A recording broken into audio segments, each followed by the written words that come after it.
Hommi, ég innflutt, ég styð mannréttindi en woke ekkert það. Þetta meira svo eitthvað pólitísk vopn til að hafa aga. Ég með slæmfréttir fyrir hægri fólk. Þetta vaxandi hóp af fólk sem hugsa eins og Sólveig Anna. Hún jú, mjög sérstaklega konur og ég ánægður að vera í stjórn með henni. En þetta lærdóm sem stærri fólk sem langar að vera við vinstri armur inn í Bandaríkjum eða Ísland eða öðrum hóp að læra þessi framkvæmt dauðakolta vinstri virkar ekki og að sleppa þetta. Þannig að þú ert ekki token útlendinga hommi sem formaður. Kannski, þetta fyrir öðrum að svara. Já, Sæþór, það segir gott. Já, ég segi fínt. En það ekki, Sæþór Benjamin, segirðu Randallsson eða segirðu Randalsson? Já, það skiptir máli ef það Bandaríkjamaður eða Íslendingur sem segja það. Já, þannig að ég á að segja Randalsson. Hérna, Sósíalistaflokkurinn. Já. Þið búin að taka yfir. Af hverju? Mér langar að fá stjórnmálaflokk að taka þátt og það var ekki mikið kraftur sett í þetta armur. Það var næstum allt sett í fjölmiðlu armur sem allt í lagi, þetta var góð hugmynd að prófa. En fyrir okkur... Þú ert að tala samstöðuna. Já. En fyrir okkur sem langaði að hafa eitthvað meira en það var ekkert mikið í bóði og ég var í framkvæmdastjórn fyrir 2 ár fyrir aðalfundinn þessi síðast og ég var að taka þátt og mæta hverjum viku þegar við vorum með fund og það var ekkert sem ég sá sem var sett að byggja upp flokkinn að fá þingsæti, meiri árangur að fá meira þessi borgarsæti sem við vorum með og svo mér langaði að breyta stefnan flokkur að vera meiri að hafa stjórnmálaflokkur. En ekki hægt að vera með ákveðið svona Berlusconi fyrirkomulag þar sem þú ert að stjórna fjölmiðli og ná pólitískum slagkrafti samhliða? Var það ekki skynsamlegasta leiðin? Jú, og til dæmis ég tók þátt að byggja upptakaherbergi. Ég sett glerrúður inn í vegg og var að hefta hljóðdempara dukkan á loftið og það var aldrei planið að leggja niður samstöðin. Það var alltaf, við getum hafa bæði og þetta góð hugmynd að hafa fjölmiðlun og líka... Ég ég ætla að skjóta henni inn í þetta því að þegar þið tókuð hann yfir að þá hélt ég að þú væri bara einhver skíthæll sem hefði komið á götunni og hafði eitthvað aðeins verið í Eflingu að góla, leggja niður hérna reyndar veitingastæði sem við komum mörgulega inn á eftir sem ég allir pirrar út í ykkur fyrir en við fyrir út í það eftir. En svo kom bara á daginn að þú varst hana frá upphafi og varst hana að það voru myndir að þér í Bólholtinu við það að bara byggja þetta upp. Ég vissi það ekki, en það var ekki allavega ímyndir sem ég fekk þegar þið voru þessi herskái utanaðkomandi hópur sem áttu að hafa verið að eyðileggja það innra starf og hafi bara ætlað að njóta ágóðum sem aðrir í sósíalistaflokknum sem hafi verið ánum áður hefði byggt upp. En þú varst hana frá upphafi? Ekki frá fyrstu deg. En frá Bólholtinu allavega, þegar þetta fór svona að taka á sig einhverja svona alvöru mynd, sko. Já, en þetta var til dæmis þessi ársfund síðast, við vorum 230 og þetta fjórfaldan meira en allt hinnir. Svo þetta var grasrótin, það var flokksmenn sem var að taka þátt, sem kom til að kjósa og líka fylla þessi nýja sæti. Svo það var ekkert eins og bara... Á íslensku heitir þetta smölun samt, sko? Já. Það ekki það sem þetta er? Já, þetta nöðsynlegt. Þetta ekki grasrótin? Já, Efling til að fá samþykkt, til að kjósa formenn, maður smala fyrir þingkostning, fyrir borgarkostning. Þetta hæfi sem við þurfum að hafa. En finnst þið ekki skrítast að þetta kallaði grasrótina þegar þetta einu smölun? Ég segi það tvennt. Það var eitt, ef ég var að skrá ættingar mínar og borga heimilaus fólk að skrá sér í flokk til að koma, þá verður ósanngjarn smölun. En ég var að mæta svo oft, ég var alltaf að hugsa hver virk flokksmenn og svo ég byrjaði að hitta eitt og tala við fólk og hlusta, þið ánægður eða ef þú óánægður, af hverju, hvað viltu bæta við? Og svo ég var að reyna að gera eitthvað hugmynd hvernig að sameina þessi orku og fá þessi fólk til að koma. Svo það var flokksfólk sem var annarkvort virkt og óánægður eða hætti að vera virkt og ég var að reyna að fá þeim tilbaka. Svo þetta var fólk sem búin að vera skráð í flokkinn sumum eins lengi eða lengri en ég.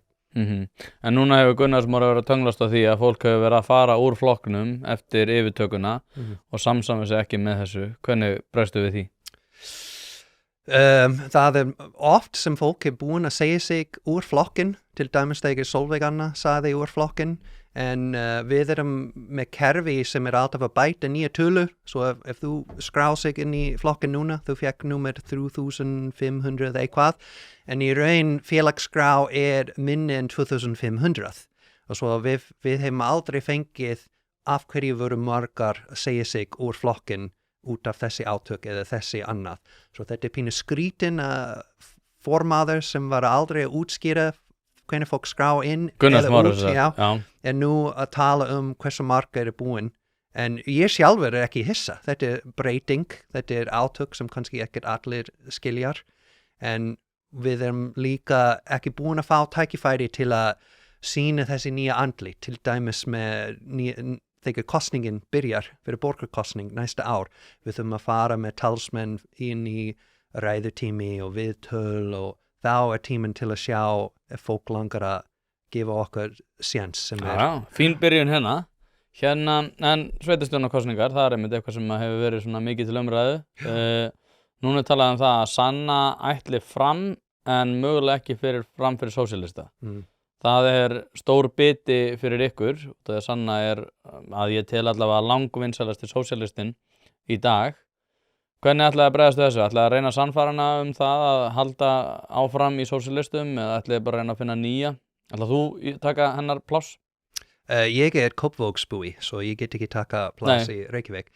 En með Sönnu, skilur þetta alveg skrítin vending. Já, en partur af vandamál það hendar gamla forystu vel að hafa bara ein andlit fyrir flokkinn. Og svo hún var alltaf sett inn í viðtal og eftir 8 ár þá, hún andlit flokksins. Og þegar við fengum embætti sem forystu, ég persónulega sendi skilabóð á sama dag að óska henni til hamingju, hún var ekki búin að segja sig úr þessi nýja embætti. Mér langar að hafa góð samvinnu. Við vorum að fá bara ein fund 2-3 mánuð fyrir aðfund og svo ég var að bjóða eigin við ekkert að hitta aftur, bara þú og ég hjá Bóholt, annar staðar og bara reyna að byrja á góðum fót. Og svo allan tíma við vorum að reyna að fá hana með og hafa góð vinnusamband, en það var hún sem veldi ekki að hafa neitt að gera með nýja forystu. Svo þetta ekkert hægt að hafa stjórnmálaflokk með fulltrúi sem talar ekkert og vinna ekkert með forystu.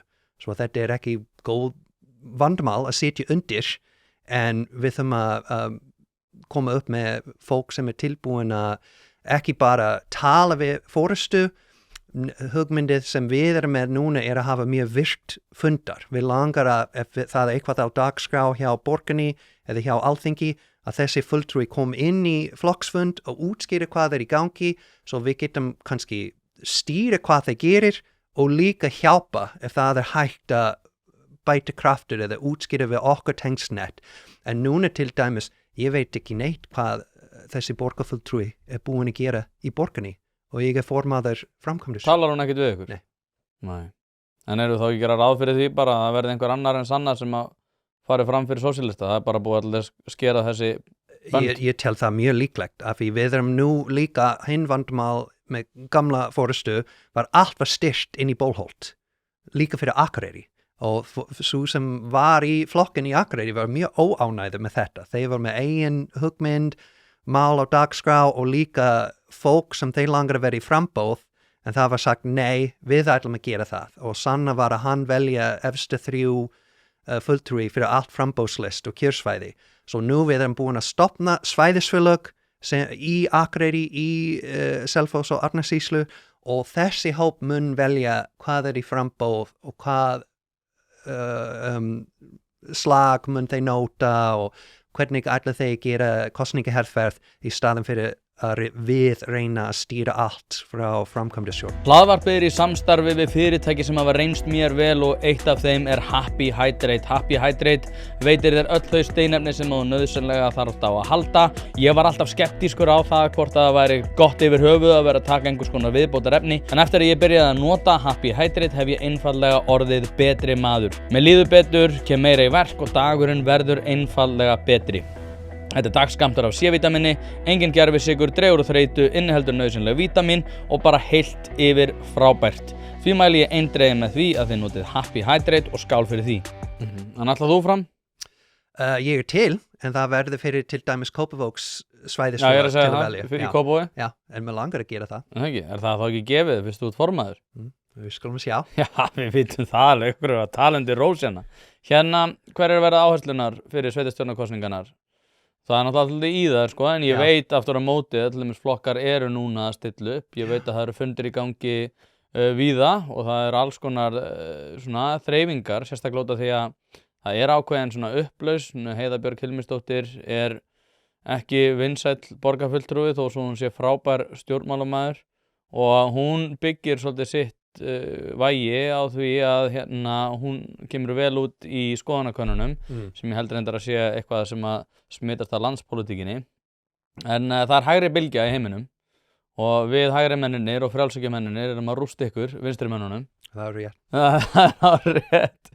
Hvað hérna, þú veist, eins og segi, það er langt í þetta, en það er samt sko miðað við allar þessar forsendur. Hvað er mikil upplausn? Hvað er mikil upplausn í alheimspólitík? Hvað er mikil upplausn í pólitík almennt? Útlendingamálin eru stór hluti. Hvernig sjáu þið fyrir ykkur að skipa ykkur sess í þessu öllu? Þetta er eitthvað svo bilað umhverfi. Já, ég samla. En þetta er risastór spurning. Já, þú hefur nógan tíma. Mínútur útgáfan, bara eins og þú vilt. Það er best að sko, þegar fólk væri svona stóra spurningu, þetta er að svara hvernig sem það vil. Ok, gott. Já, allir sem ég hef talað við er að setja húsnæðismál fyrst og fremst. Sérstaklega okkar ungir meðlimar, því þetta er mjög erfitt. Ég sé að það er líka tengt við útlendingamál af því við erum nú með vinnumarkaðurinn sem er að fá rísa fjöldan af innflutt vinnuafl sem þá er að gera mjög láglauna vinnu og er líka þarft að leigja húsnæði og er ofta að leigja versta húsnæði sem kostar mest. Og svo þetta þarft eitthvað miðstýring eða langtíma áætlun. Við erum núna að sjá hvað gerist ef maður bara lifa frjálsamarkaðurinn að leysa húsnæðismálið. Það gengur illa og það er engin vísbending að það gerir betur í framtíðinni. Svo ég veit að borgin er oft undir alþingislög og það hámark sem þeir breyta, en ég held að það er líka hægt að vinna á húsnæðismál og það á að vera fremst í röð. En þetta er líka, allt þessi vandamál er svo langt komin og er með svo mörg sem taka þátt að halda þetta upp, það verður ekkert hægt að lesa það með 3 fulltrúi í Reykjavík og 5 í Akureyri og 2 í Selfoss. Þetta þarf að vera eitthvað sem við erum með langtíma áætlun, hvernig að til dæmis leggja eitthvað á dagskrá sem get verið laus, en við vitum með fullu fyrirfram að það verður ekki samþykkt, þá við getum útskýra af hverju, hvaða afl kom á milli þessi sem allir langar í og við fengum ekki það samt. Hvernig, áður en við förum í hægri bylgjuna, hvernig myndi svo miðstýring koma til með að bæta húsnæðiskerfið? Myndu grípa inn í HMS, myndu þið grípa inn í á framboðsleiðinni með því að búa til einhver úrræði fyrir verktaka? Hvernig myndu sjá þetta fyrir ykkur? Ég er ekki með mjög góð svar fyrir þetta núna, en til dæmis ég man í 2008 þegar húsnæðiskreppu gerist í Bandaríkjum og hér, það var marg fólk sem var að gagnrýna Obama og teymið, þeir sagði þú á að taka venjulegt fólk og vernda húsnæði þeirra, en í staðan hann var að vernda bankanum og var að bara fylla þeim aftur með peningin og 10 miljón bandaríkjumenn misti húsið. Það kom í kjölfar hrunsins. Vandinn var náttúrulega til að byrja með þegar þeir voru með undirmálslán eða svona lán sem áttu ekki, ættu að vera verri kjörum, það var keypt upp af Fannie Mae og Freddie Mac til þess að búa til AAA grade lánakjör fyrir þá sem að voru verra settir. Já. Og það byrja með fólk sem bara selja lán sem vissir að það mun aldrei vera borgað tilbaka en þeir var með plan að selja þetta fyrirfram til Freddie Mae. En vandinn var náttúrulega skortsalan var komin, hvað var það, 8% eða eitthvað sem var búið að komast í vanskil og skortsalan náttúrulega var ástæðan fyrir því að fólk græddi svona rosalega mikið þessu nervu með hérna Big Short myndina, þar sem að þeir einmitt voru að skortselja þessi undirmálslán, þar sem að jafnvel sko AA grade hérna lán voru skortseld af þessum hana 2 táningum sem ég man nú aldrei hvað heita.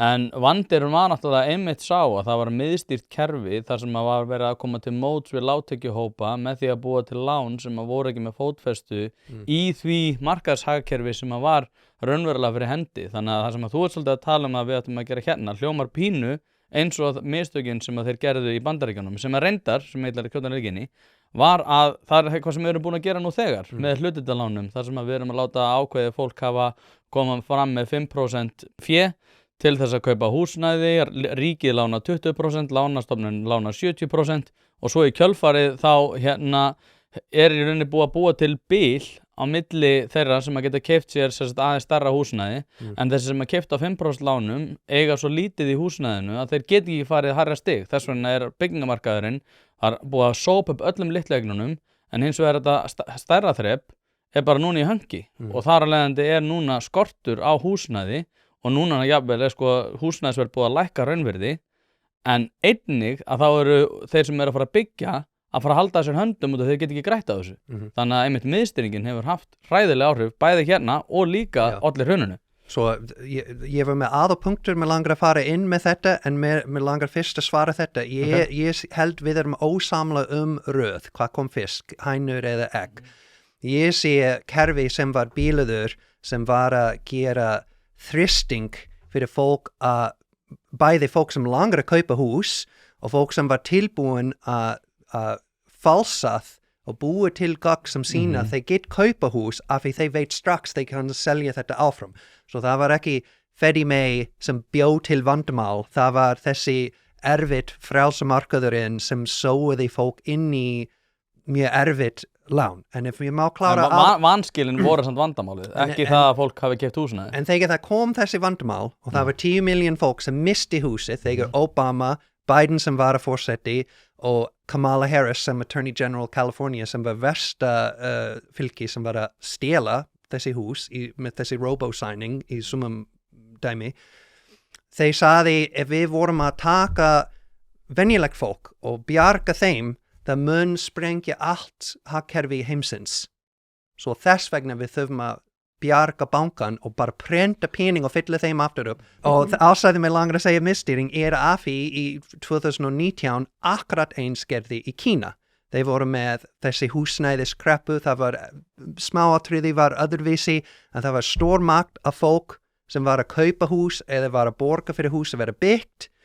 Það kom krísu með peningin og þeir þarftu að velja við að bjarga þessi fasteignir sjóð eða venjulegt fólk.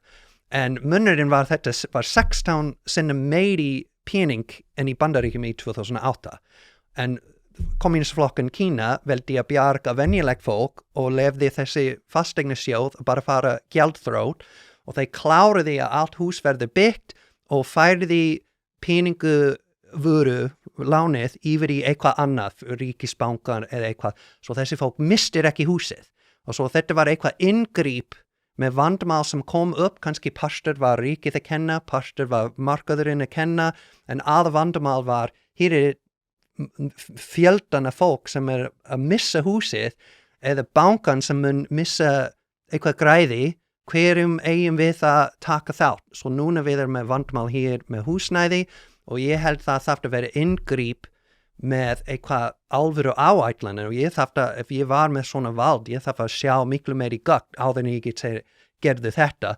En við erum núna að bara lifa hver vill kaupa, hver vill bylgja, hver vill kaupa og leigja það út í skammtíma, hver vill kaupa og leigja það svart, hækka leigu hverju mánuð og svo þetta bara venjulegt fólk sem ekki með stöðugt húsnæði, svo við missum ung fólk sem flytja í annað land, við með fólk sem fjölskyldan með of mikið stress og streyti af því þeir hugsa peningin hverjum mánuð, þeir þarf að flytja 4 sinnum í 5 ár, þetta ekki gott að ala upp næsta kynslóð með svona óöruggt húsnæðiskerfi og svo við getum bara reyna aftur 10-20 ár af frjálsmarkaðurinn en hvað enda það?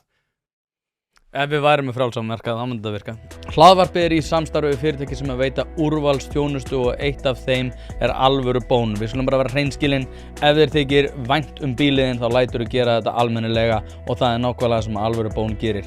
Ferð með bíliðin, hvort sem það alþrif, djúphreinsun, mössun eða hvað eina, þá skellur þér á alvöru bón og lætur degra við bíliðin. Farðu inn á vefsíðuna og tryggðu þér 10 tíma klippikort, þá þarftu bara ekkert að vera að pæla í þessu. Alvöru bón, kíkið á þetta, þið verðið ekki fyrir vonbrigðum. En við getum örugglega haldið áfram að tala húsnæðisalla. En ef þú kemst inn í borgarstjórn, þá mæli ég með því samt að ef þú vilt virkilega losa þetta, þá væri það að Reykjavíkurborg myndi gefa út meira bingaland og myndi selja ódýra lóðir, þá myndi líka lóðir annarra verða verðminni. Já, en partur af þetta vandamál af því þeir langar ekki að lausa lóð af því það þarf að vera með innviði.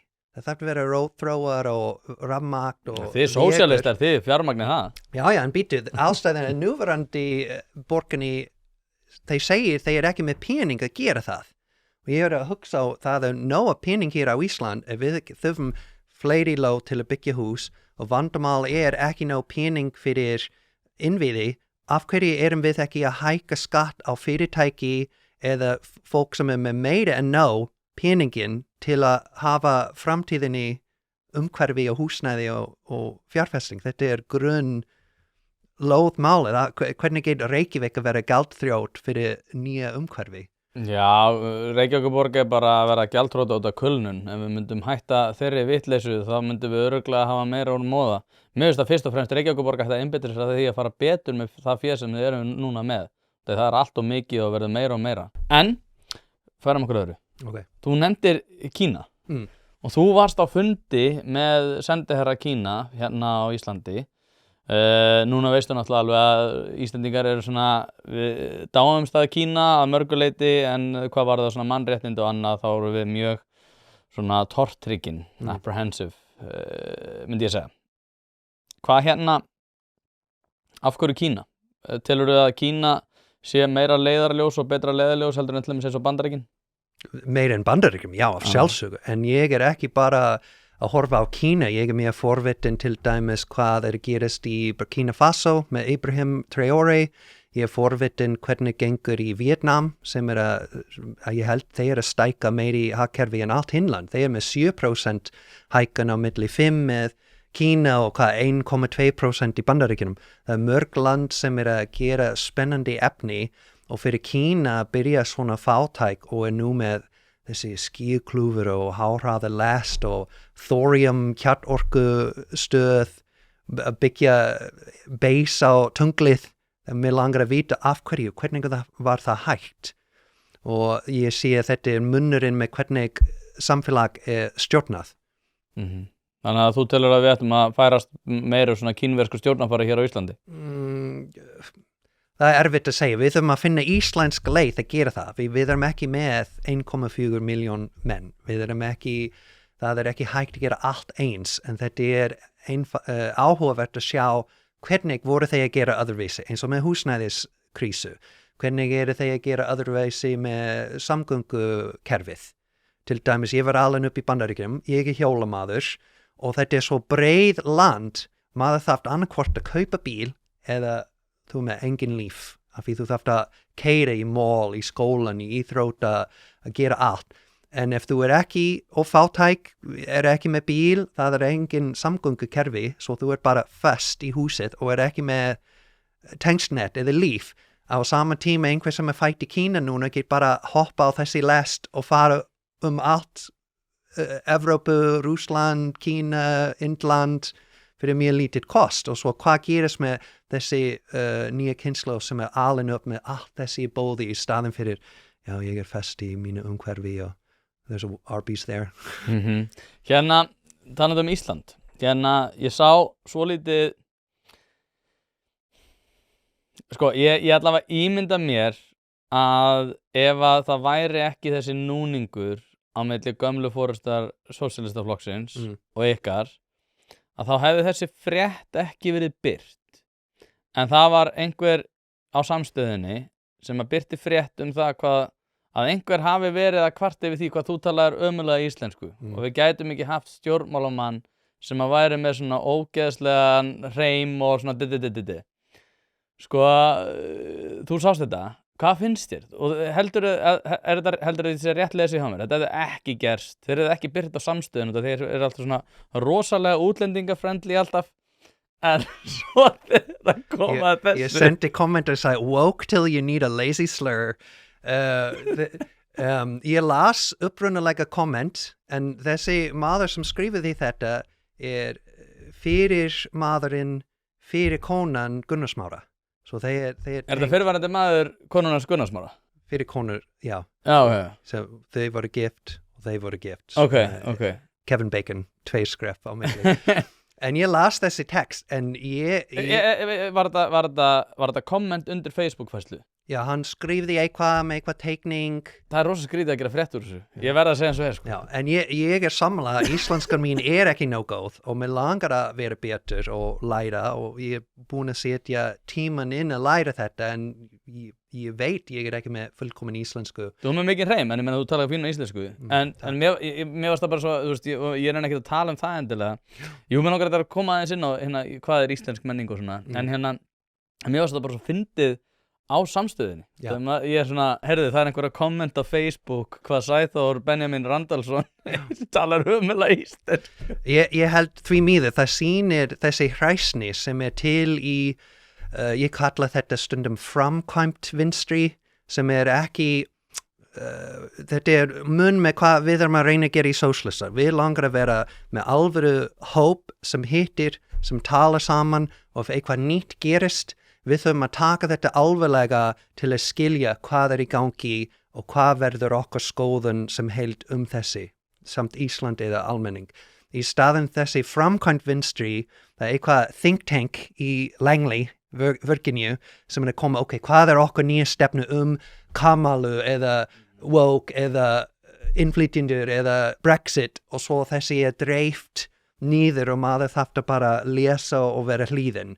Og svo þetta mér skrítin að vera woke sem brand. Ert þú woke? Nei, ekki ég. En sem Sólveig Anna búin að skera línuna. Já, ég með sama lína hún. En ég hommi, ég innflutt, ég styð mannréttindi en woke ekki það. Þetta meira svo eitthvað pólitísk vopn til að hafa aga. Berja á vinnandi fólki sérstaklega, sko. Já. Halda vinnandi fólki sérstaklega svona í línu. Bara algjör óbylgirni og svona skapar ákveðna svona ónóta tilfinningu gagnvart mismunandi skoðunum. Sko. Og það setjir kynning á ranga fólk af því að þetta fordómu í eitthvað samfélag, það kom ekkert frá eitthvað random rafvirki sem að nota ranga orð. Þetta frá dagskrá í samfélag, þetta frá alþingi, þetta frá réttlætiskerfi og svo við langar að breyta þetta, það þarf að vera eitthvað langtíma verkefni til að reyna að breyta samfélagið í staðin fyrir að öskra á þessi maður sem nota ranga orð eða með kannski fordómulegt skoðun. Ég lendi því svona, en ég fekk miklu meira ef ég reyna að vera bara venjulegt mannesku sem tala við þessi maður eins og venjulegt mannesku í staðin fyrir eitthvað skamma þá. Hlaðvarp í samstarfi við heitirpottar.is, hvort sem þið vantar saltvatnspott, hitaveitupott, kaldan pott, sánuklefa eða hvað eina í heita pottinn, þá ferð þú inn á heitirpottar.is og lætur græja þig. Þjónusta og uppsetningum allt land og nú jafnvel hægt að fá sér smíðaðan sánuklefa, þar sem að þú færð sánuna nákvæmlega eins og þú vilt hafa hana. Það ekki hægt að setja verðmið á heilsuna eða samverustund með fjölskyldunni og því mikilvægt að huga að báðu og það nákvæmlega það sem að heitirpottar.is auðvelda þér að gera. Hvort sem þú ert að endurnýja gamla pottinn eða gera þetta frá grunni, þá getur þú sent skilaboð á netinu eða bara einfaldlega kíkt í verslunina að Fosshálsi 13 en þar opið alla virka daga milli 10 og 17 og á laugardögum milli 10 og 14. Ekki drolla við þetta, þú veist að þið langar í heitan pott og sánu heimtíðin, heitirpottar.is græja þetta fyrir þig. Þannig að þú ert ekki token útlendingahommi sem formaður. Kannski, þetta fyrir öðrum að svara. Kannski ég að læra þetta núna. Færum okkur yfir þá íslenska menningu. Sko, fólk, þetta að vera allir skrítið, sérstaklega með svona útlendingastemminguna.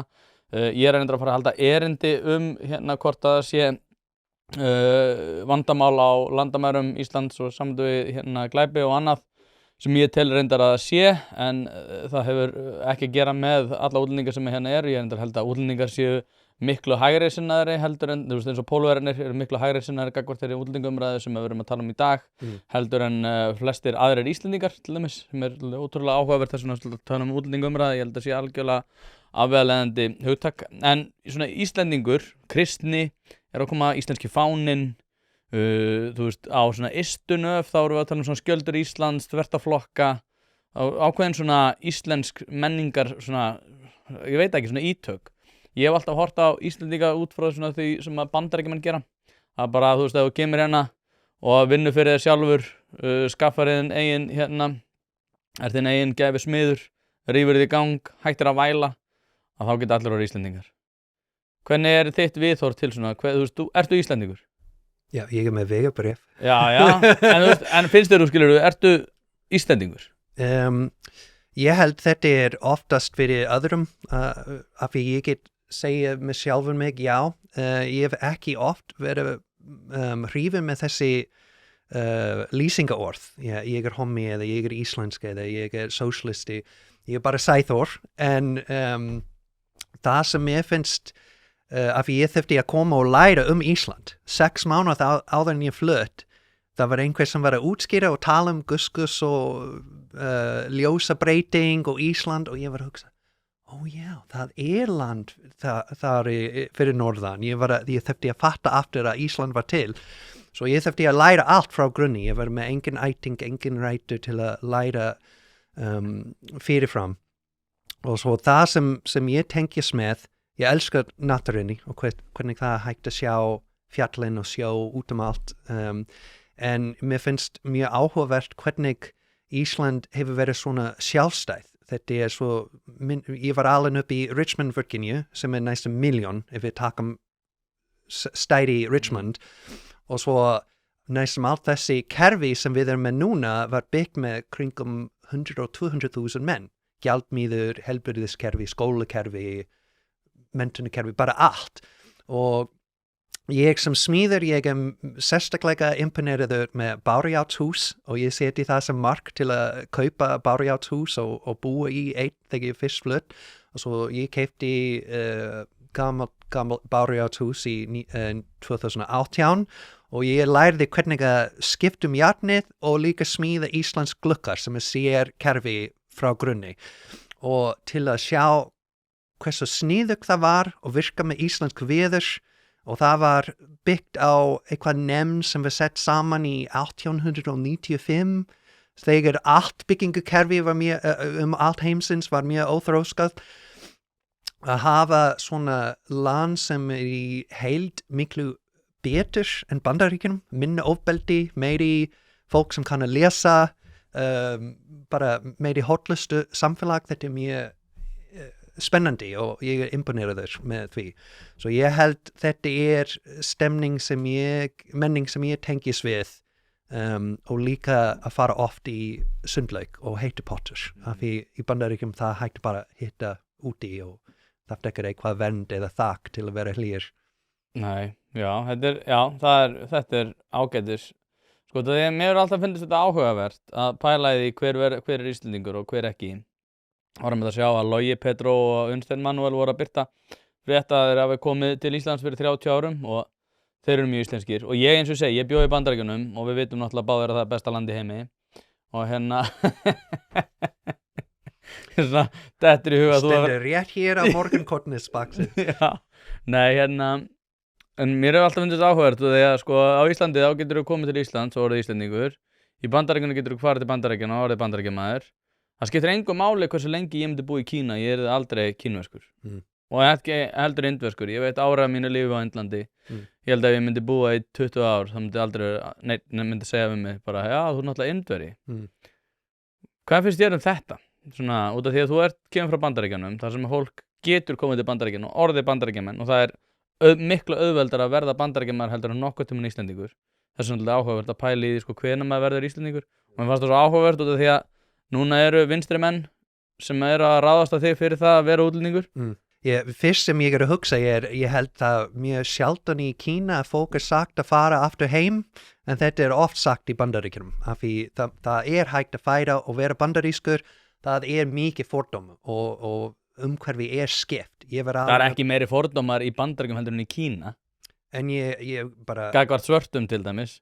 Það svakalegt. Inn í samtök og kerfi, af því með réttlætiskerfi, maður fekk lengri dóm með húðlítinn. Eða minna líklegt að fara inn í að fá eitthvað sæti í eitthvað háskóla eða eitthvað.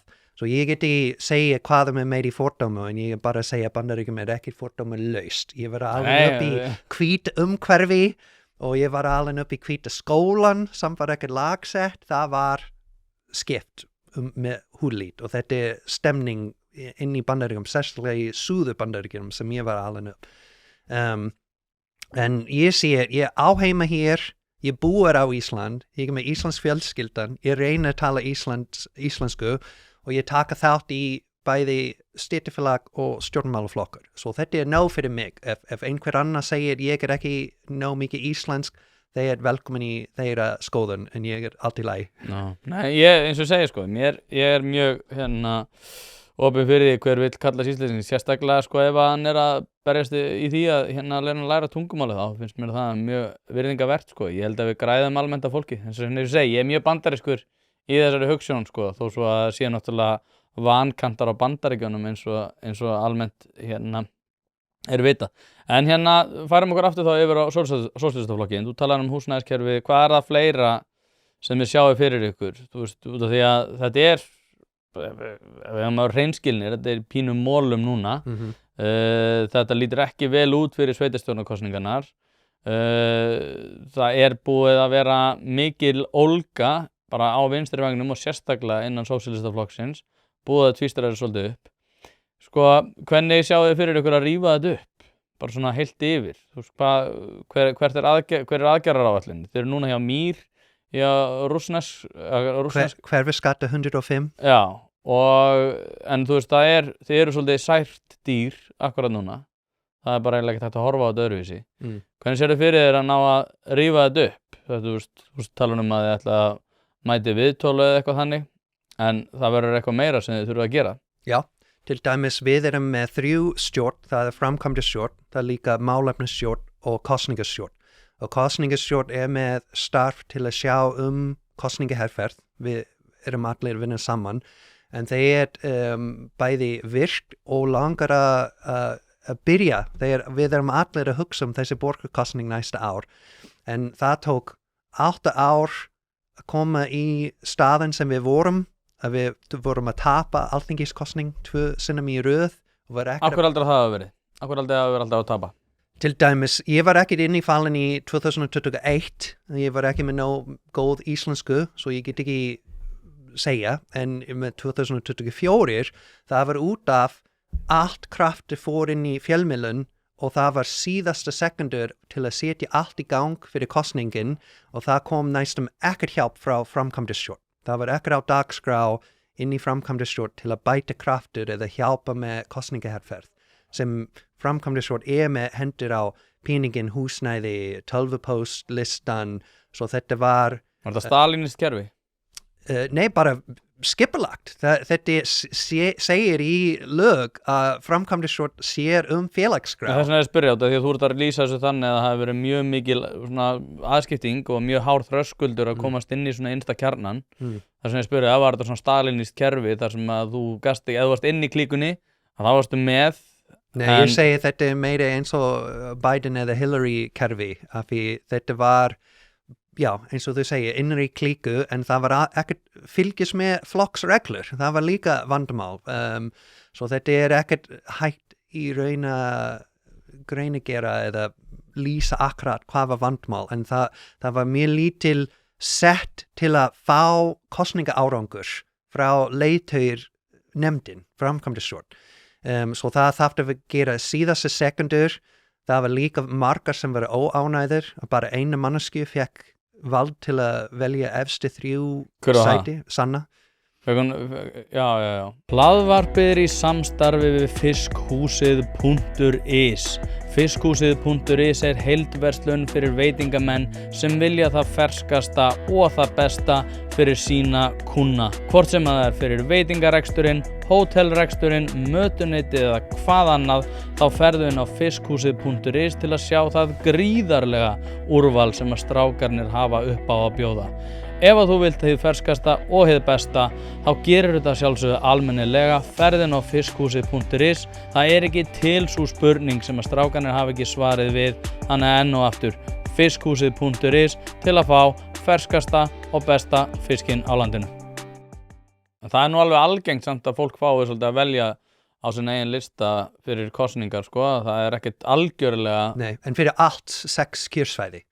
Svo þetta var pínu skrítin, það eitt ef við hefum sigrað, þá verður erfitt að segja það var slæmt, en það var ein manneskja sem veldi allt aða karakter og svo við vorum að tapa og það var eins og allt var að byrja frá 0 fyrir 2024 sem við vorum búin að fara í alþingiskosning. Af hverju var ekkert eitthvað hæfi eða reglur eða skipulagnings ennþá í gang sem við getum bara byrja þetta aftur upp og setja það í gang.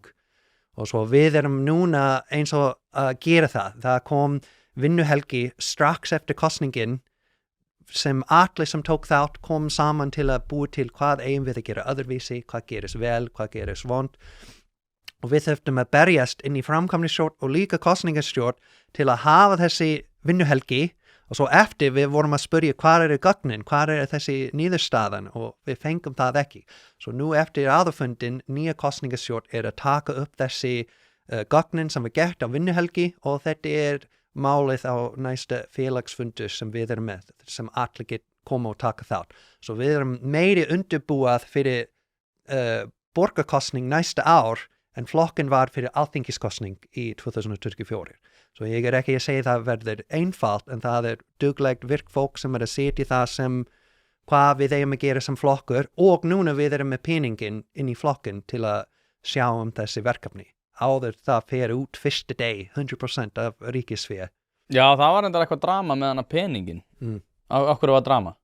Við fengum kringum 20-26 miljón krónur á ári. Þetta peningin til að reka flokkinn. Það á að vera mjög sterk umbóð og gögn ef við að senda allt þessi pening í annar stað. Og það var ekkert svoleiðis.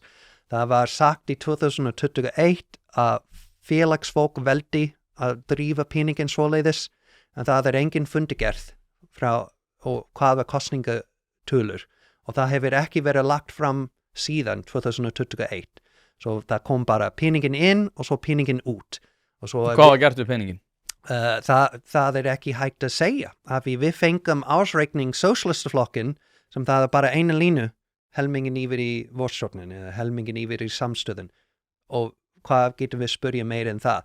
Maður þarf þá að hitta hjá ásfundin vorstjórnin og sjá ásreiknin þar, en vorstjórnin var ekki að halda aðalfundin.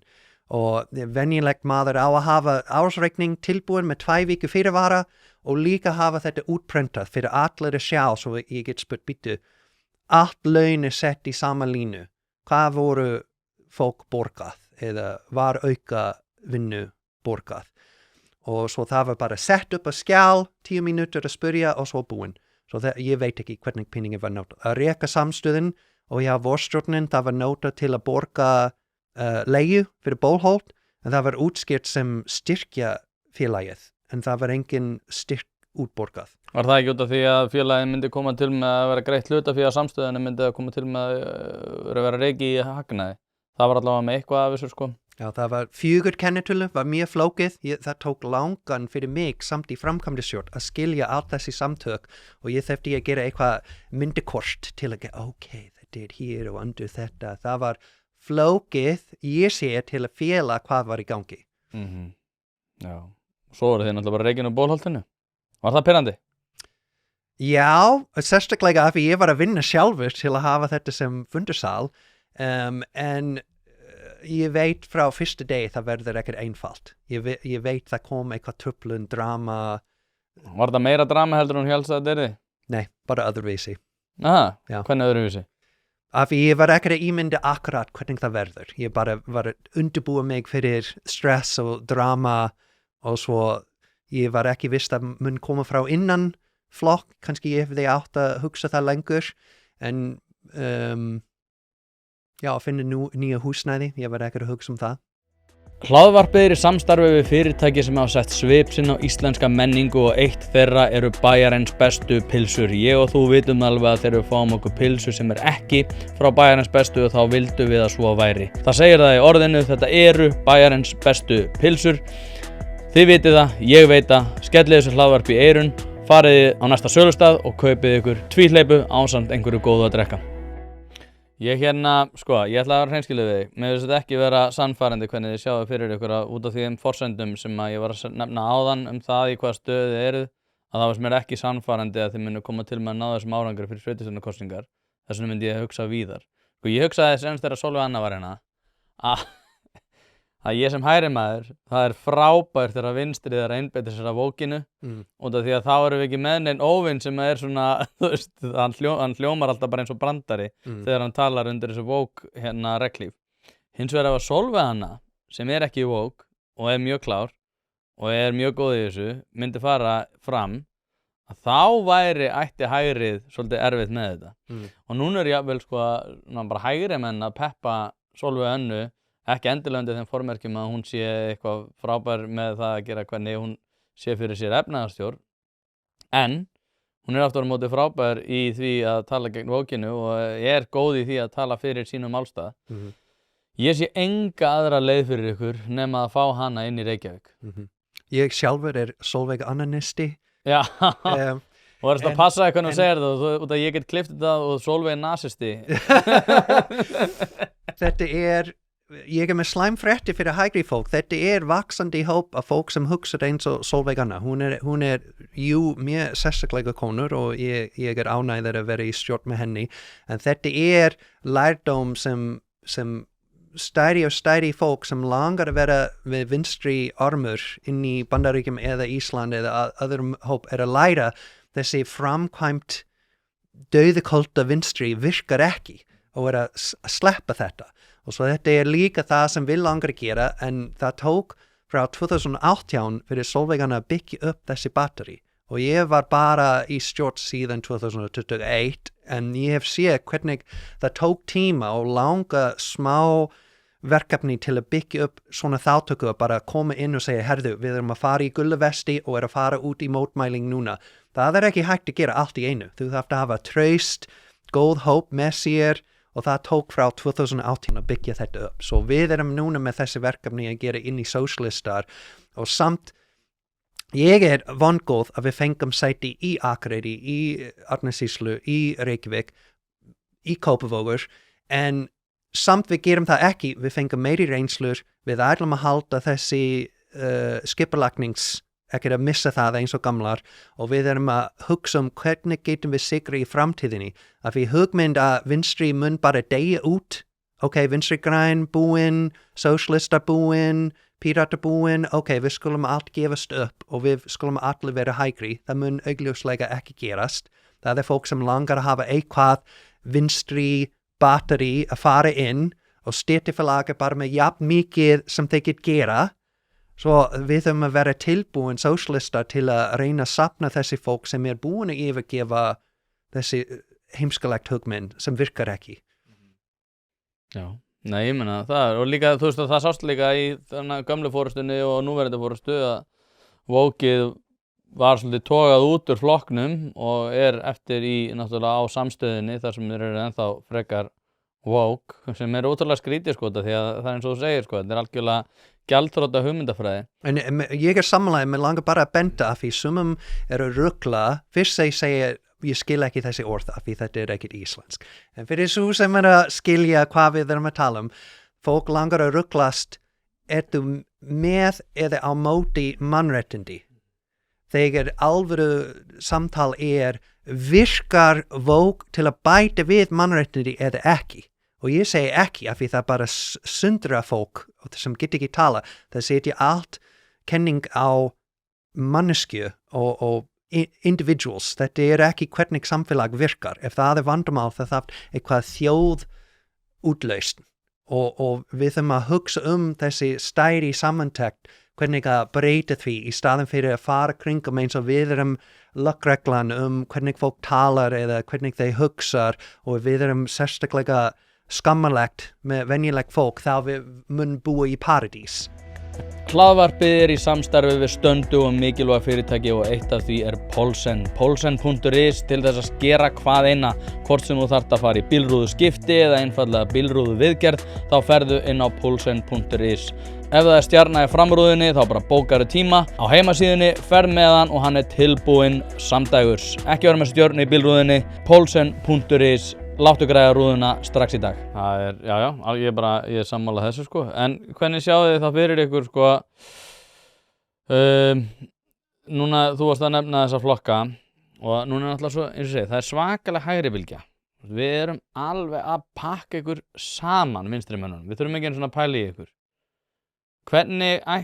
Hvernig sérð þú þá fyrir þér sko án þess að saman, ég veit að þú veist að Píratar að funda, Vinstri grænir að funda með veikum mætti báðir, en þú veist, sérðu fyrir þér að reyna að hafa samband við þessa flokka út af því núna búið að tala það allir við að sanna, allir að reyna að fara í einhver svona sameiginleg framboð með einhverjum, langar ykkur að innvinkla ykkur inn í þetta eða allir þið að vera svona þessi róttæki, alltaf að vera róttækari og vera svona móti þessum, því að sko ég held að ef að 2 framboð koma fram þar sem annars vegar svona sönnu armur vinstrisins í samfloti með vinstri grænum, Pírötum og eitthvað og þið bjóðu fram líka að það munið tortíma hvort öðru.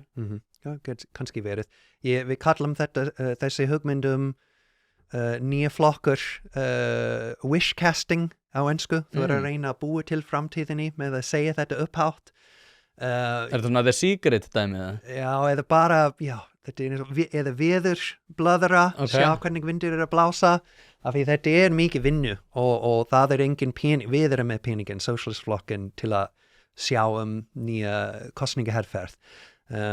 Það ekki mikið pening á eftir í sjóðin, vorstjórnin eða samstöðin til að reka nýja flokkur. Svo hvað kom þessi peningin til að gera það? Það engin vinstri fjárfestingar sem, eða kannski, við skulum sjá. En að fara aftur með þessi hugmyndum hægri bylting, ég sammála en þess vegna fólk, þessi framkvæmd vinstri að tapa, þeir framkvæmt til að tapa, til að fá þessi orku og setja það aftur inn í jörðinni. Svo það þarf að vera eitthvað batteri sem sopnar fólk sem búin að yfirgefa. Ég fekk bók frá Solveigana sem heitir Ruling the Void og þetta að mæla hvernig kosningatíð að minnka yfir allt vestræna land. Minni og minni Bandaríkjamenn að kjósa, ég ekki viss ef Ísland líka minnka. Það var eitthvað en hún hækkaði svo í senstu kosningum held ég. Já, ég sé að við erum pínu á eftir þessi tískur í öðrum land, en í Bretland þetta að minnka, í Þýskaland það að minnka og svo hann byrjaði bókin til að sannfæra að þetta að minnka og svo hann fer inn af hverju og það var út af, eða hans útskýring maður mætir og svo ekki hægt að fá neina áhrif. Ég get kjósa Hillary eða Trump en ég fekk sama stefnu svo af hverju á ég að taka þátt. Svo það risastór hóp ég tel að fólk sem búin að yfirgefa pólitík af því þeir af hverju, þeir allt eins, sérstaklega vinstri pólitík af því hvað fæ ég? Mér finnst það mjög áhugaverð greining, ég held að geti verið rétt hjá þér sko, ég held að geti verið einhverju leiti rétt, ég held að allir Sviss hefur gert rosalega góðan, borið ákveðin árangur í því að vera með, kosningar bara hið ýmsa, bara taka fyrir alls konar mál og vera með þjóðaratkvæðagreiðslu bara bara alls konar og ég held að það svona ýti fólki meira í áttina að því að finnast þau hafa áhrif og ég held að þetta sé eitthvað sem við ættum að taka upp meira hér á landi. Ég veit ekki hvort endilega þjóðaratkvæðagreiðsla veri besta hugmyndin að því en ég eftir á móti til að þurfi að verða ákveðin hugarfarsbreyting með stjórnmálana að Íslendingar eigi að koma að aðkomu ákvarðana ekki bara 4 ára fresti heldur líka á svona breiðari grunni. Já, en þetta hvernig maður haldi fólk virkt á milli þessi kosningatími. Ég lærði frá Efling og mínu þáttöku þar, við sem ekki sólvegana, við erum líka með árangur. Ég í stjórn, ég fékk ekkert alltaf mína leið, en ég get leggja eitthvað á dagskrá, ég get verið á móti eitthvað samningarnefnd, við erum að samþykkja eitthvað tilbóð eða ekki eða verkfall, svo ég sé til þess virðing af hverju ég að mæta, af því ég get taka þátt og hafa áhrif. Það var ekki hægt undir gamla forystu sósíalistar ef maður var ekki inn í innri klíku og þess vegna þáttöku var að minka. Svo við erum að reyna að byggja upp þessi stemning með mánalega félagsfundur að fólk sem ekki ná virkt til að vera inn í stjórn, þeir get samt mæta og heyri hvað í gangi, get ég hafa áhrif, get ég leggja eitthvað á dagskrá, svo við getum hafa fólk sem virkt á milli kosningatími. Þegar kosningatími koma, við getum virkið þessi fólk í fleiri til að fá kosningaatkvæðisgreiðslu. Þannig að þetta valið rauninni skýrt meðal vinstrimanna, það geta annarkvort valið svona woke, fátæka, fórnarlambsvæðings, ruglukolla á vinstrivægnum eða elt peningana og farið í sósíalistaflokkin sem hinn vinnandi maður þar sem enginn woke og ekkert kjaftæði og enginn tókenismi. Það ekki svona góð súmmering á stöðunni? Já, kannski. Sæþór Benjamin Randalsson, takk aðeinslega fyrir að koma og hangið til næst.